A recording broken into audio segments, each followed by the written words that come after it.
Bonsoir madame, monsieur, merci d'être avec nous. Bienvenue au journal. Comme vous le savez, l'église catholique romaine a un nouveau pape. Beaucoup d'attentes sont fondées en ce souverain pontife. Qui est-il? Les attentes et même les enjeux pour l'église, c'est le dossier, le débat de ce journal. Curieuse découverte à Bamenda, nous sommes dans la région du nord-ouest du Cameroun. Plus d'une cinquantaine d'enfants retrouvés dans une maison close à Bamenda. Ils y étaient détenus depuis plusieurs années par des meneurs qui se réclament d'une certaine philosophie religieuse. Voilà pour les manchettes. Les détails dans un très court instant.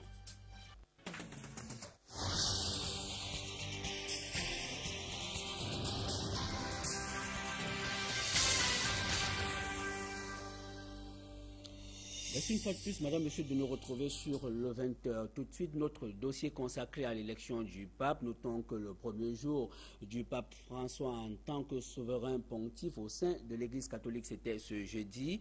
Il a dit sa première messe et au cours de cette messe, il a appelé l'église à se purifier. Je vous propose un extrait de cette célébration. Vont avancer, marcher, bâtir plein de choses, mais si nous ne professons pas notre foi en Jésus-Christ, ça ne va pas. Nous allons devenir une organisation non gouvernementale, charitable, mais nous ne serons pas l'Église qui est l'épouse du Seigneur. Lorsqu'on n'avance pas, on ne marche pas, on s'arrête. Les réactions et les compliments continuent d'affluer à travers le monde entier après l'élection du pape François. Je vous invite à regarder ce tour d'horizon que nous proposent nos confrères de TVC Monde. À Beyrouth, le visage du nouveau pape François se trouve en une de presque toute la presse, alors que le pays connaît en ce moment des grèves dans la fonction publique et la guerre, surtout dans la Syrie voisine. Le Liban, qui compte la plus forte proportion de chrétiens de tous les pays arabes, avec près d'un tiers de la population, a accueilli avec beaucoup d'espoir l'élection de ce nouveau pape non européen venant du bout du monde. Le monde entier est ses enfants. Il y a des millions de personnes qui sont ses enfants. Cette personne est arrivée et nous allons voir de belles choses de sa part, en particulier dans les pays arabes. Autre réaction, celle du président Shimon Peres, qui a convié le souverain pontife à venir en Israël dès que possible pour promouvoir la paix dans la région. Le Saint-Père est un chef qui a beaucoup de signification pour chacun d'entre nous et pas seulement pour la communauté catholique. Le nouveau pape élu représente le dévouement, l'amour de Dieu, l'amour de la paix, la modestie et il représente un nouveau continent qui est en train de se réveiller. Le président palestinien Mahmoud Abbas a lui aussi convié le nouveau pontife à visiter Bethléem en Cisjordanie, tandis que du côté de l'église anglicane, l'archevêque de Canterbury a souhaité au pape François toutes les bénédictions pour affronter, je cite, les énormes responsabilités qu'il a endossées à la tête de l'église catholique. Au Cameroun, et plus précisément dans la ville de Douala, les attentes sont aussi grandes. Les fidèles catholiques souhaitent que le pape François rende l'église catholique plus forte et ne donne aucune issue aux actes rejetés par cette église depuis sa création. C'est un reportage signé Samuel Tchoufa et Sylvestre Hippolyte Zangao. C'est inhabituel à la cathédrale Saint-Pierre et Paul de Douala. Nous sommes jeudi. Le parking affiche presque complet. C'est qu'au lendemain de l'élection d'un nouveau pape, chaque fidèle a souhaité venir faire une prière pour dire merci à Dieu pour cette bonne nouvelle. C'est une réaction émotive. On ne s'attendait pas, mais par la volonté du Seigneur, je crois que le Seigneur a pu relever le défi. L'Église catholique a déjà un nouveau chef, c'est une bonne chose pour nous. Tout dépend de la volonté de Dieu. Si le Seigneur l'a choisi pour nous, nous ne pouvons que le rendre grâce. Que le Seigneur Tout-Puissant puisse recouvrir le cœur de tous les catholiques, ça a été une très grande chose. Au chapitre des souhaits, les fidèles veulent que le pape François soit dans la continuité de ses prédécesseurs et qu'il rende l'Église catholique plus forte. Qu'il aille dans la continuité de ce que son prédécesseur a fait. Il essaie toujours de conserver ce que l'Église catholique a de précieux, c'est-à-dire les valeurs prêchées par l'Église catholique. Il devrait normalement lutter contre l'homosexualité. Aujourd'hui, on nous impose des choses qui sont contraires à l'Église. Donc je pense que ce pape, s'il met à l'avant ce combat contre l'homosexualité, ce sera une très bonne chose. L'histoire entre les fidèles de l'Église catholique et leur pape ne fait donc que commencer. Le pape François ne va pas déroger au principe de l'Église catholique. Le nouveau souverain pontife va s'inscrire dans la continuité de ses prédécesseurs. C'est du moins ce qu'affirment des dirigeants de l'Église catholique rencontrés ce jour dans la ville de Douala, Samuel Tchoufa et Sylvestre Hippolyte Zangaou.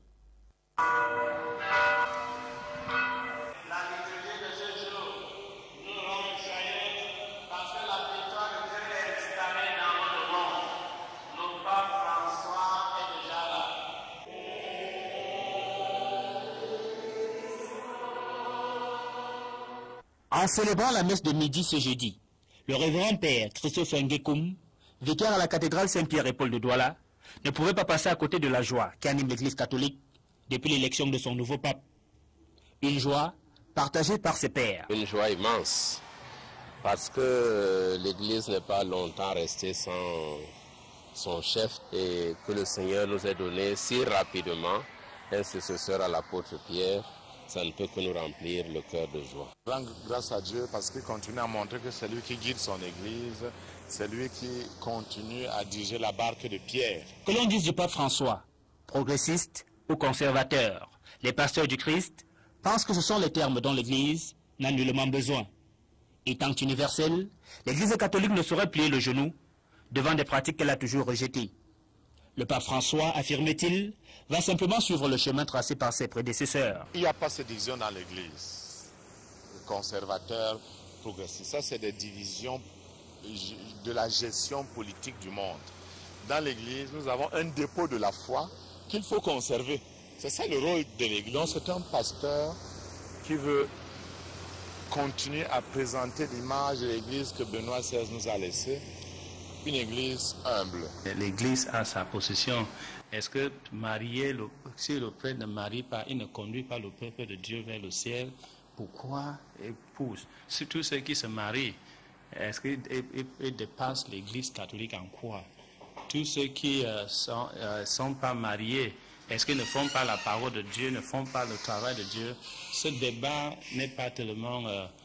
dans l'église, Jean-Paul II avait déjà mis fin à ça. Les pasteurs du Christ refusent donc de parler d'une nouvelle ère, si ce n'est celle du renforcement des principes les plus sacrés de l'Église catholique. Et Monseigneur Victor Tonye Bakot salue l'avènement d'un prélat pieux qui s'est toujours préoccupé du sort des pauvres et qui est capable, selon lui, d'impulser la nouvelle évangélisation attendue. Je vous propose cet extrait de l'archevêque métropolitain qui s'est confié au micro de Maxwell Ngangsop. Nous disons infiniment merci à les éminences des cardinaux de la Sainte Église qui ont procédé de façon diligente à la nomination du nouveau souverain pontife à la personne de François Ier, un homme de prière, un homme qui aime l'Église, un homme de foi. Et je crois que l'Esprit Saint qui a présidé à ces élections a donné pleine satisfaction à l'Église. Il nous a dit qu'il ouvrait un chemin, le chemin de l'évangélisation. Et ce chemin de l'évangélisation, c'est le chemin ouvert par Jésus lui-même, qui, avant de s'en retourner vers son Père, a dit « Allez de toutes les nations, faites des disciples, baptisez-les au nom du Père et du Fils et du Saint-Esprit. » Le pape François Ier est un homme pieux. N'oublions pas que le cardinal Bergoglio avait quitté son évêché et qu'il vivait parmi les pauvres et qu'il n'avait pas de véhicule. C'est un homme vraiment qui donne l'exemple de pauvreté. Un homme qui sait vivre avec les pauvres et qui se sent à l'aise parmi les pauvres. Et allons maintenant à la découverte de cet élu de Dieu qui est Jorge Mario Bergoglio. C'est le nouveau pape de l'Église catholique universelle. François, son nom de baptême est présenté comme le souverain pontife des pauvres, un jésuite très ouvert sur le terrain social. Pierre Laverdieu Rombang. Jorge Mario Bergoglio, c'est lui. Il est désormais le pape François. Le jésuite était avant son élection au Saint-Siège le chef d'une église argentine contestée. Jorge Mario Bergoglio est donc arrivé à la surprise totale en tête après 5 tours de scrutin. Même les catholiques latino-américains ne le croyaient plus dans la course après être arrivé en 2e position après Ratzinger lors du précédent conclave. Celui qui était encore l'archevêque de Buenos Aires a 76 ans et vient d'Amérique latine. Un choix historique car pour la première fois depuis plusieurs siècles, l'église romaine se dote d'un pape qui n'est pas européen. Cela dit, l'église d'Argentine, dont Bergoglio était le primate, est une des plus contestées d'Amérique latine pour sa passivité, sa complicité à l'égard de la dernière dictature militaire en Argentine, même si Jorge Mario Bergoglio n'a pas été lui-même personnellement mis en cause dans les crimes commis par les militaires argentins. Jorge Mario Bergoglio est né un 17 décembre 1936 à Buenos Aires. Sa famille d'origine italienne a immigré en Amérique du Sud. Il est présenté aujourd'hui comme un homme austère et modéré, très ouvert sur le terrain social et hérité de la rigidité de l'Église en matière sexuelle et très orienté vers une conception plus démocratique de la papauté. Le pape François est un jésuite. C'est la joie et l'émotion au sein de la communauté jésuite de Yaoundé au Cameroun. Une communauté qui salue le choix de l'un de leurs pour succéder à Benoît XVI. Charisme et forte personnalité sont autant d'atouts qui caractérisent cette congrégation que je vous propose de découvrir dans ce reportage de Marcelin Gansop. Le nouveau pape est un jésuite. Le tout premier dans l'histoire a accédé à cette haute responsabilité. Une communauté dont nous retrouvons quelques repères ici à la paroisse Saint-François-Xavier de Mélène à Yaoundé. Les jésuites sont les hommes appelés pour servir Dieu à la manière d'Ignace de Loyola. Ils sont appelés à être au secours des âmes dans n'importe quelle situation où ils se trouvent. Ils sont appelés à aller au bout du monde pour affronter le mal et pour faire vivre l'amour de Dieu.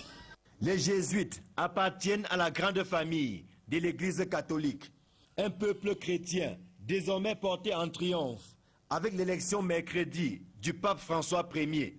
Comme si cette communauté sortait de l'ombre pour la lumière. Avoir un jésuite comme pape, c'est tout à fait normal que je sois content parce que je m'identifie aussi avec lui comme un jésuite. Mais il appartient à l'Église universelle maintenant et que ce qu'il a en lui comme jésuite, il soit capable maintenant d'apporter ça pour l'Église universelle. Les jésuites se distinguent par leur charisme et leur forte spiritualité, des atouts que le successeur de Benoît XVI mettra certainement à profit pour conduire le peuple de Dieu sur le chemin de l'évangélisation. L'Église qui est appelée à évangéliser, qui est appelé à aller au bout du monde. Lui-même a été pris au bout du monde pour être pape hier. Et cette particularité qui est pour les jésuites, c'est cette dynamisme de notre charisme de l'esprit spirituel, de trouver Dieu en toutes choses. Même là où il y a le mal, il faut chercher à voir que Dieu existe là-bas et que quelque chose de bon peut sortir dans ce qui est du mal. Dieu est capable de transformer ce qui est du mal en ce qui est de bon. La communauté des jésuites installée ici au centre catholique universitaire de Mélène ne cesse de prier pour le nouveau berger de l'église catholique. En rappel, le Cameroun a connu quelques illustres jésuites, en l'instar d'Angelbin Vin et Meran Ebga, tous décédés aujourd'hui. Le nouveau pape de l'Église catholique a choisi de se faire appeler François, point de hasard dans le choix du nom d'un saint, Saint François d'Assise, qui en son temps avait consacré sa vie aux pauvres et à la réformation de l'Église. Les idéaux de Saint François d'Assise dans ce reportage de Jean-Paul Chouniat. Au sein de l'Église catholique romaine, Saint François d'Assise est présenté comme un grand témoin de l'Évangile pour ses œuvres accomplies durant sa vie. Son côté fort remarquable, avoir consacré son existence à la cause des pauvres. Il se fait lui-même pauvre, pourtant né d'une famille très riche. Pour avoir écouté un jour un passage de l'Évangile, Saint François d'Assise se fixe comme mission annoncer les messages de joie, d'espoir et d'amour tels que contenus dans la Bible. Fondateur de l'ordre des franciscains caractérisé par la prière, la joie, la pauvreté, l'évangélisation et le respect pour la création, Saint François d'Assise réforme l'Église au Moyen-Âge et prône un retour vrai à la vie spirituelle dans une Église catholique dominée par la richesse et le pouvoir. En 1205, Saint François d'Assise a 23 ans et entend une voix lui demandant de réparer son Église en ruine, chantier sur lequel il s'est attelé toute sa vie. Au demeurant, 2 points essentiels ont caractérisé la vie de Saint François d'Assise. Son entière disponibilité au service de l'Église avec en prime la promotion de la spiritualité et la prière, et surtout sa lutte pour le rétablissement d'une justice sociale, prenant fait et cause pour les plus démunis. Certains observateurs vont plus loin, indiquant que Saint François d'Assise avait en son temps épousé la pauvreté. Si au sein de l'Église catholique, Saint François d'Assise est très apprécié et admiré, il va de soi que le cardinal argentin Jorge Mario Bergoglio, le nouveau pape, a été touché par les qualités humaines et spirituelles de Saint François d'Assise. Le nouveau souverain pontife, jésuite comme son idole, est lui aussi présenté comme fervent défenseur de la cause des pauvres. Cette admiration peut justifier son nom de François, élu 266e pape de l'Église catholique romaine. Et cette nouvelle, pas du tout guère qui nous parvient à l'instant, une nouvelle qui fait état d'un grave accident de la circulation qui vient de se produire sur l'axe routier Edea-Douala. D'après des témoins que la rédaction a pu joindre au téléphone, on dénombre jusqu'ici une dizaine de morts. Nous y reviendrons. Le temps d'aller à Bamenda, dans la région du nord-ouest du Cameroun, où 55 enfants sont découverts dans une maison close. Ils y étaient détenus dans une villa hermétique fermée. La police a interpellé 13 mineurs suspects qui y vivent depuis 18 ans. La découverte a été faite lundi dernier par les membres de la famille d'un des mineurs décédés. Des détails dans ce reportage signé Fon Kenneth et Flavien Valondongo. Ce sont ici des enfants dont l'âge varie entre 2 semaines et 18 ans, vivant dans une villa hermétiquement fermée et dont leur provenance reste jusqu'ici inconnue, qui ont été découverts par les forces de l'ordre de la ville de Bamenda.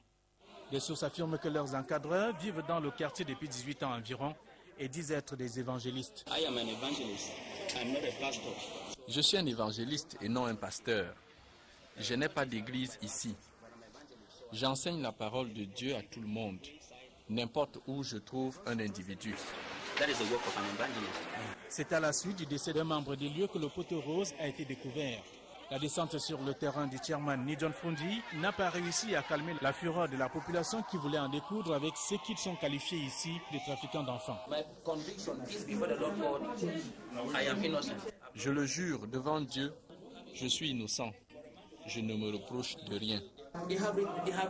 Interpellés pour répondre de leurs actes, ils sont désormais entre les mains des forces de l'ordre. Les enfants ont été conduits d'abord dans un centre de santé pour des examens et ensuite dans des centres d'accueil spécialisés. Pour l'heure, une enquête a été ouverte, même si des leaders de certaines ONG présentes à Bamenda affirment déjà l'hypothèse d'un réseau de trafic d'enfants. Voilà, ainsi va la vie dans nos cités de la politique dans ce journal sénatorial 2013. Le Rassemblement démocratique du peuple camerounais, le RDPC, investit 5 maires et écarte les députés de la nation. Le parti au pouvoir tourne ainsi le dos aux locataires de l'hémicycle de Ngoaekele, Yannick Mbazoa. On les attendait moins, mais ils y sont au grand rendez-vous des sénatoriales. 5 maires viennent ainsi d'être investis par le Rassemblement démocratique du peuple camerounais.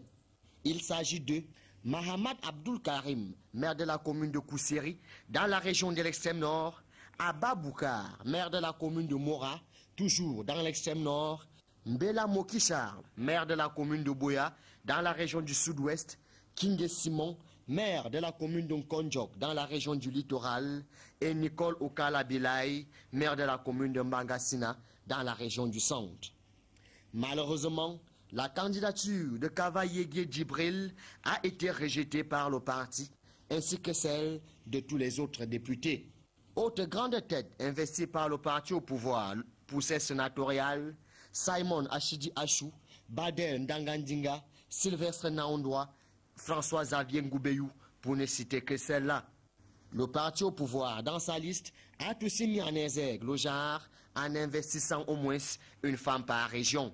Quant au Social Democratic Front, il compétira dans 9 régions, sur les disques contrôles au Cameroun. La région du Sud étant incompatible pour le parti du chairman Ni John Frondi. D'autres partis de l'opposition, à l'instar de l'UPC, faction Bernard Wandji, ont déjà déposé leur liste auprès d'Elections Cameroun. Et les règles du jeu en vue des sénatoriales annoncées pour le 14 avril de cette année continuent à être fixées. Le directeur général des élections d'Elections Cameroun a fixé les règles du jeu pour ce qui est de la campagne électorale. Tous les messages de propagande et autres affiches publicitaires doivent tout d'abord faire l'objet d'un contrôle de la part des directeurs régionaux d'Elections Cameroun. Mohamedou Sani Tanimou précise que leur accord est indispensable, dit-il, pour éviter des slogans appelant à la violence. Le format réglementaire des affiches publicitaires est de 600 x 400 cm selon le code électoral. La campagne est ouverte à partir du 15e jour précédant le scrutin. Alors que ces règles du jeu sont fixées, l'impasse reste et demeure sur la nature de la carte électorale pour ces sénatoriales. Les conseillers municipaux qui constituent l'essentiel du collège électoral voteront-ils avec des cartes biométriques? La question demeure à quelques jours seulement du lancement de la campagne électorale pour les sénatoriales. Ni l'organe en charge de la gestion des élections au Cameroun, encore moins les électeurs ne savent grand-chose de ce document. Dani Owarren Zede et Serge Alain Otto.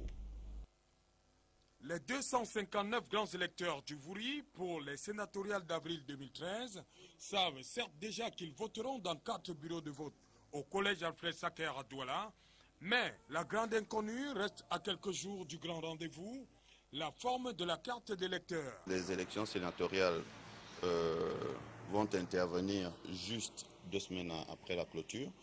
Donc je ne peux pas sincèrement vous dire de quelle forme vont se présenter les cartes, mais je peux vous dire qu'elles seront spéciales. Ça ne va pas être les cartes qui sont en cours de confection actuellement. Donc ils vont voter avec des cartes spéciales. Dans le collège électoral, l'optimisme reste de mise quant à la délivrance dans les jours à venir du précieux document. Une pièce qui arrivera au terme d'un processus de vérification et de correction de certaines données. On a vérifié nos noms sont là, et puis on nous a dit d'attendre qu'ils vont nous envoyer la carte. Et cette carte est spéciale pour le vote des sénateurs, bien qu'après les sénatoriales, on va détruire ces cartes. Et je crois que ça va être même valable pour le jour là seulement. Des cartes spéciales pour les toutes premières sénatoriales du Cameroun indépendant. Un document à la validité éphémère. Certains d'entre eux bientôt ne seront plus conseillers municipaux. Donc ils n'auront plus la qualité. Donc ces cartes, oui, elles peuvent être appelées à être détruites après cette utilisation. Annoncé depuis longtemps, la biométrie qui a commencé à prendre corps avec le début des inscriptions le 3 octobre de l'année dernière, va sûrement franchir son second cap avec la délivrance des cartes électorales biométriques. Les sénatoriales en sont-elles concernées? On le saura dans quelques jours. En économie, la Banque africaine de développement, la BEAD, peut jouer un rôle plus important dans le financement des projets au Cameroun. Cette requête du président du JICAM, le groupement interpatronal du Cameroun, intervient au moment où l'institution financière achève sa mission d'évaluation au Cameroun. Dallas Tchana et Serge Alain Otto.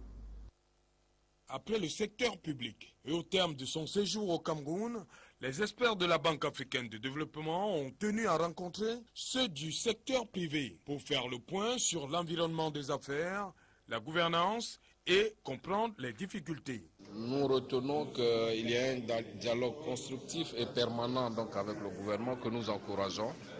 Nous encourageons toutes les parties à continuer à réfléchir, à dialoguer et à trouver donc des solutions aux préoccupations qui sont soulevées par le secteur privé. Dans un pays qui dispose de nombreux atouts, le patron du groupement interpatronal du Cameroun a tenu à rappeler les niches de croissance, que sont l'agriculture, le secteur minier, la transformation, le tourisme et les nouvelles technologies, l'information et la communication.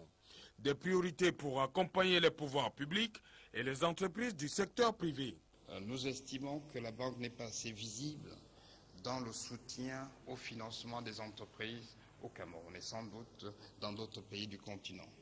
Nous avons également saisi cette opportunité pour rappeler que la formation est indispensable et qu'il serait bon que la banque aille au-delà des secteurs d'intervention qui sont les leurs aujourd'hui pour réellement soutenir les efforts d'émergence de notre pays. Pour ce qui est de l'émergence du secteur privé, la Banque africaine de développement apporte depuis de nombreuses années sa participation à la construction des infrastructures routières, l'énergie, ainsi que dans le secteur agricole. L'enveloppe accordée au Cameroun ne va cesser d'augmenter. Nous avons plusieurs guichets, mais le guichet BAD est le guichet le plus important et le pays, pour l'instant, ne bénéficie, n'est éligible qu'au guichet FAD.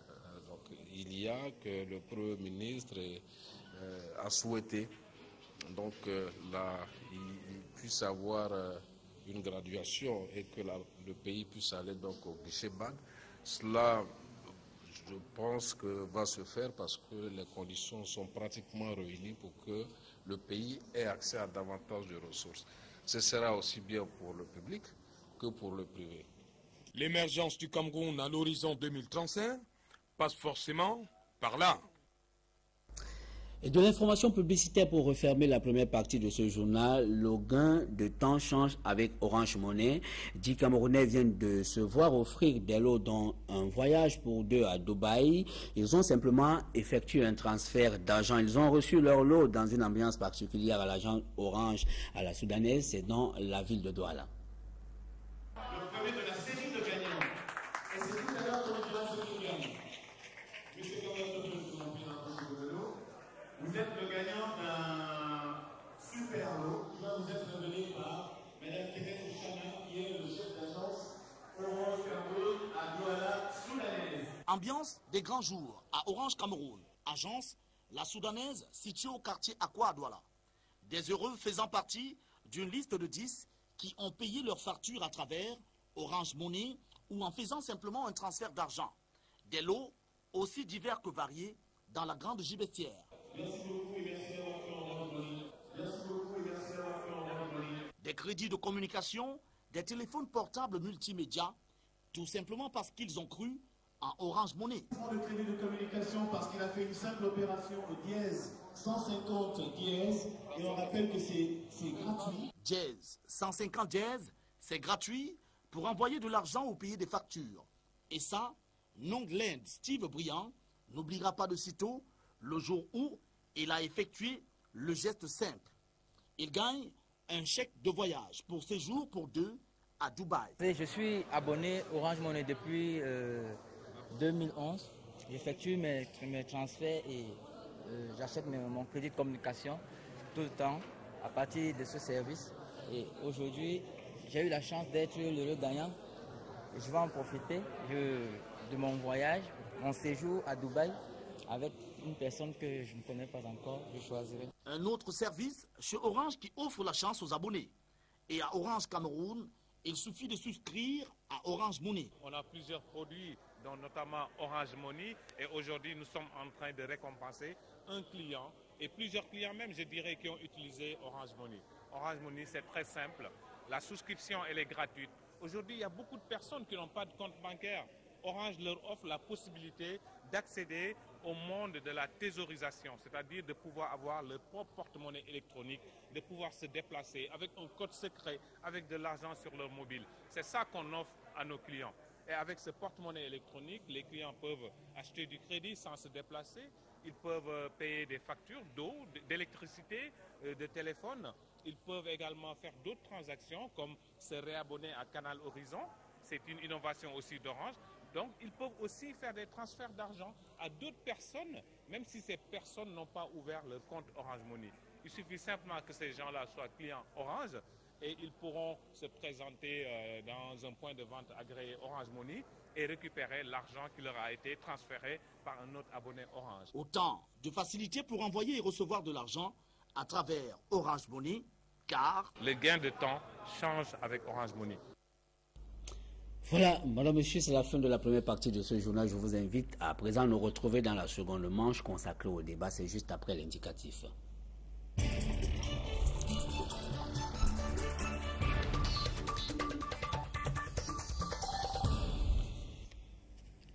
Merci de nous retrouver dans la seconde partie de ce journal consacré au débat avec nous ce soir. Dominique Max Aïssi, bonsoir. Bonsoir Fénélon. Vous êtes journaliste, avec vous nous revenons sur l'élection d'un nouveau souverain pontife à la tête de l'Église catholique. Jorge Mario Bergoglio est le nouveau pape de l'Église catholique élu au 5e tour de ce scrutin. Décidément, la désignation n'aura pas été très laborieuse. Du tout, c'est d'ailleurs une grosse surprise. Tous les bookmakers en la matière avaient parié pour une élection autour du 30 mars. On a eu besoin que d'une journée et demie, on aurait pu avoir besoin de beaucoup moins, puisque finalement, sur les 4 scrutins qui auraient pu se tenir, les 3 qui auraient pu se tenir le premier jour du conclave, il n'y en a eu qu'un. Donc, il aurait pu être élu simplement à la matinée du mercredi, si le conclave avait suivi le cours, par exemple, de celui de l'élection de Benoît XVI. Il avait eu besoin de 2 scrutins, de 4 scrutins en une seule journée. Donc, ça a été une grosse surprise. Une grosse surprise qui est quand même un signe que l'Église envoie au monde. Tout à fait, tout un symbole. Oui, tout un symbole parce que quand on réussit dans cet environnement assez délétère où il y avait des questionnements dans tous les sens et même au-delà des questionnements, il y avait des scandales qui sont accumulés avec un Occident qui les vend très cher face à une Église qui est devenue son principal adversaire dans ce qu'elle conçoit comme sa modernisation. Évidemment, on est un peu surpris, mais vous savez, on ne peut pas parler des questions de l'Église sans y voir la main de Dieu. On peut dire que sur ce coup-là, le Saint-Esprit a habité longtemps. Est intervenu très rapidement. Oui. Dans tous les cas, le pape François, comme il a choisi de se faire appeler, n'était pas présenté comme favori. Il n'était pas favori, il n'était même pas parmi les outsiders, mais... vous savez, il y a une anecdote qui dit, lors de ces conclaves, qui entre au conclave pape ressort simplement cardinal. Et là encore, c'est tout un symbole. Parce qu'il faut quand même se rappeler, et du coup, une fois qu'il est élu, on lit la trajectoire, on a le sentiment de percevoir ce que personne n'a perçu avant ce conclave, c'est qu'il s'agit quand même de celui qui était sorti deuxième il y a 9 ans. Joseph Ratzinger, après Joseph Ratzinger, son prédécesseur. Et encore au premier tour. Ça veut dire qu'au deuxième tour, il s'est abstenu en demandant à ses pairs de ne pas le désigner comme pape parce que chez les jésuites, évidemment, il y a une règle qui veut qu'on ne convoite pas les postes de prince à l'église, que ce soit celui d'évêque ou la papauté. Donc, sorti de nulle part, pas tout à fait, parce que c'est un monsieur qui est bien connu de l'église, parce que l'église était à un moment où elle avait besoin de se doter de quelqu'un de purement spirituel, et qu'en la matière, il s'agit quand même d'un homme qui est absolument spirituel et reconnu de tous, que l'église avait besoin de se doter d'un prince qui n'avait pas travaillé à Rome, et en l'espèce, il n'avait pas travaillé à Rome, et qu'en plus, l'Église avait besoin à la fois, c'était le petit conflit qui couvait, à la fois d'un Italien et à la fois de quelqu'un qui ne soit pas du continent européen. Et il réussit l'exploit de réunir les deux, puisque finalement il est italien, puisque ses parents sont italiens, mais il est argentin parce que ses parents ont immigré en Argentine. Donc il crée l'exception à un endroit où on avait effectivement besoin d'une exception. N'empêche que beaucoup plus c'est la nationalité argentine qu'on lui colle dessus. Est-ce que c'est un symbole et ce symbole traduit quoi aujourd'hui qu'on est pour la première fois que l'Église catholique est choisie pour la première fois dans son histoire un pape issu du continent américain, plus précisément de l'Amérique latine? C'est tout un symbole parce que vous savez, le pôle de la catholicité s'est déplacé depuis très longtemps. Il n'est plus en Occident, il est en Amérique du Sud. De toute façon, il n'est plus au nord. Il est au sud, où sur le million, je crois, de catholiques vous avez dans le monde, les 2 tiers sont du sud. Pourtant, la polarisation du pouvoir est restée au nord. Et donc, c'est tout un signe dans la vie et dans l'histoire de l'Église catholique. C'est que finalement, l'Église s'est accordée avec la nouvelle polarisation de la chrétienté qui est dans le sud. Bon, c'est l'Argentine. On ne peut pas dire qu'il y ait une exception particulière qui tienne compte de l'Argentine, mais on sait que l'Amérique du Sud, que ce soit l'Argentine, que ce soit le Brésil, c'est le grand continent aujourd'hui de la foi chrétienne. Et où on n'a pas les crises qu'on a en Occident, malgré le fait qu'évidemment, les Occidentaux ont une fâcheuse tendance à vendre au monde entier leurs crises. L'Église catholique qui en Europe est en crise, à la fois une crise de vocation, mais aussi une crise de vertu et un certain nombre de choses. Et on a tendance à vendre ces peines et ces misères au monde entier, alors qu'en Amérique du Sud, vous n'avez pas les mêmes problèmes de façon systématique. En Afrique, vous n'avez pas les mêmes problèmes de façon systématique. En Asie, vous n'avez pas les mêmes problèmes.